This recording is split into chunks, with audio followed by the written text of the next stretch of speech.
In 1776, 56 men signed the Declaration of Independence, a document that annulled the British monarchy in the newly founded United States. This was the beginning of the American experiment in democracy, which became a vital part of the American identity. Since then, America has stood by its democratic values through its domestic and international policies. In the Baltic, to Trieste in the Adriatic, an iron curtain has descended across the continent. The Iron Curtain was a menace to the prospect of democracy in Europe immediately following World War II. It was an ideological, political, and militaristic boundary between the Soviet Union's communist regime and the free, democratic, American-supported nations of Western Europe.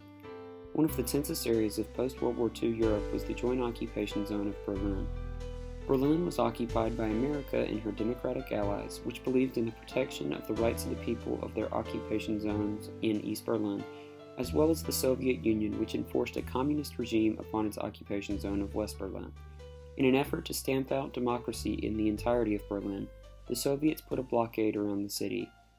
The U.S. and its allies began the Berlin airlift 2 days later to protect East Berlin from the growing threat of communism. But Germany, is split amongst the major powers, Britain, France, Soviet Union, and us. And so we do give a lot of financial support to it and manpower that we're able to do because we can go through East Germany and into Berlin. The problem came about is when the Berlin blockade by Stalin occurred. We physically had to figure out how to supply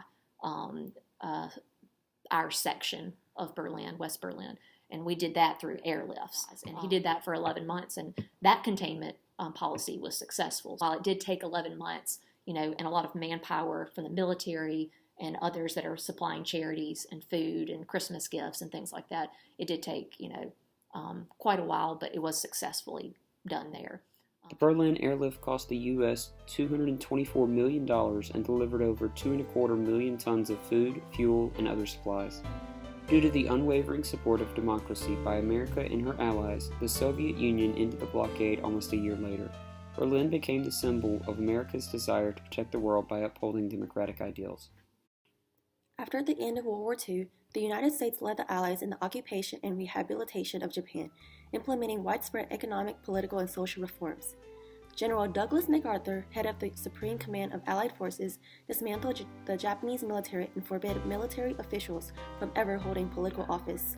SCAP also introduced land reforms designed to reduce the power of wealthy landowners who also supported the war and benefit the majority tenant farmers.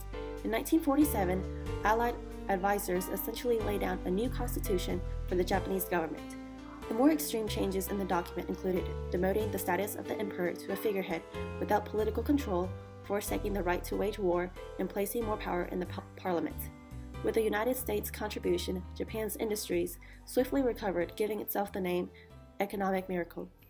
MacArthur does a lot of different things in Japan, particularly with trying to demilitarize Japan, rearranging their government. They instituted democratic principles, created a constitution for Japan called the MacArthur Constitution.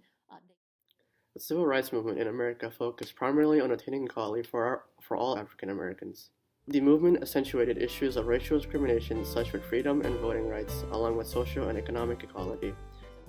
Right after the war, the military is really one of the first places to be desegregated, and then that starts to seep into kind of the rest of life. But we already know that up to this point, the Jim Crow era has been around for decades. Segregation and discrimination is pretty prevalent. There's still things that prevent people from voting despite the 15th Amendment being in place. And those things are poll taxes and grandfather clause. The literacy test is still around mid-20th century as well. So there are a lot of things, especially with democratic policies and the ability to vote, that are still around that the civil rights movement will start to address. Many activists established resistance methods in order to bring about change.